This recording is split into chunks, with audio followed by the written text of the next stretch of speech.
আসসালামু আলাইকুম ভিউয়ার্স, আশা করি আপনারা সবাই ভালো আছেন। আজ আমি আপনাদেরকে দেখাবো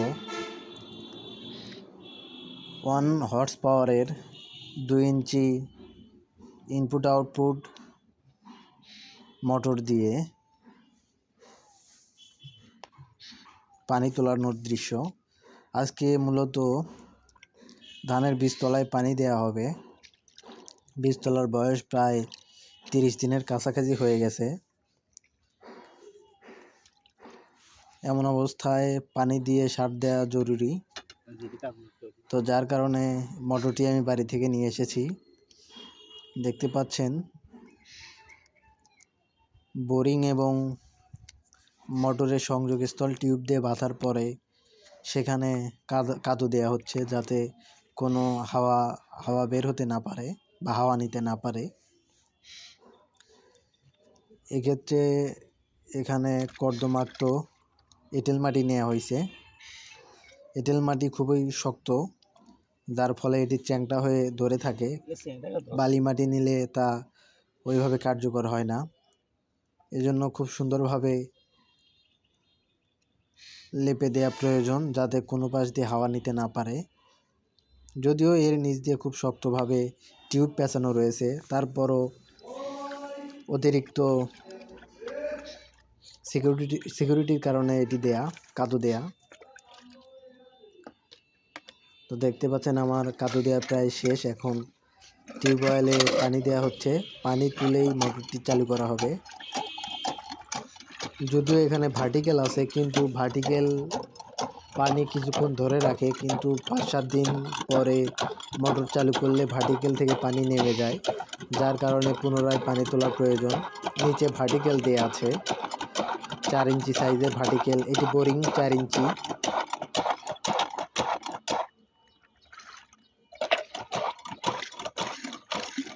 পানি তোলাটা একটা বিরক্তিকর কাজ, যার কারণে ভার্টিক্যাল লাগানো আছে। যদি চলা অবস্থায় বিদ্যুৎ চলে যায়, সেক্ষেত্রে পানি ধরে থাকবে। আবার বিদ্যুৎ চলে আসলে মোটরটি চালু করার সাথে সাথেই এটি পানি উঠতে শুরু করবে। সেক্ষেত্রে কোনো নতুন করে পানি উঠানোর প্রয়োজন নাই। দেখতে পাচ্ছেন প্রায় পানি ওঠার কাজ সম্পূর্ণ হয়ে গেছে।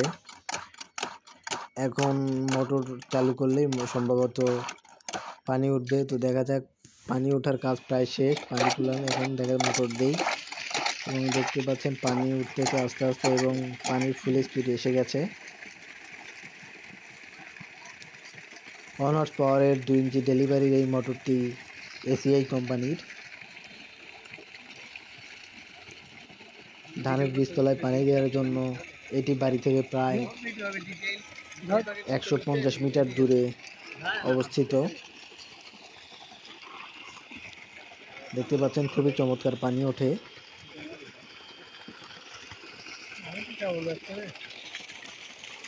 এটি 10-12 মিনিট চালালেই ধানের বীজতলাটি পানি দিয়ে পূর্ণ হয়ে যাবে।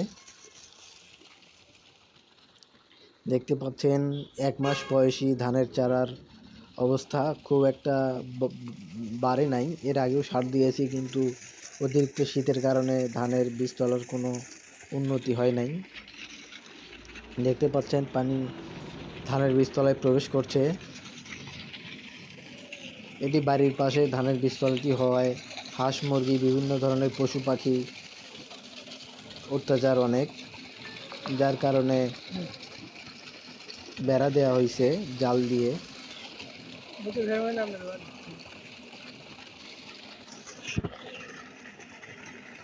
দেখতে পাচ্ছেন বিদ্যুৎ সংযোগ বাড়ি থেকে প্রায় 150 মিটার দূরে বোরিংটি অবস্থিত। বাড়ি থেকে এখানে বিদ্যুৎ সংযোগ নিয়ে আসা হয়েছে 329 তার দিয়ে।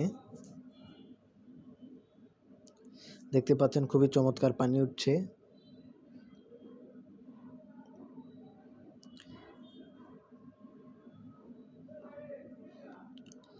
ধানের বীজতলার পরিচর্যার জন্য ইউরিয়া সার অত্যন্ত প্রয়োজন, কারণ ইউরিয়া ছাড়া বড় মৌসুমের বীজতলা বড় হতে চায় না। ঠান্ডাজনিত কারণে বীজতলার বাড়তি খুবই কম থাকে।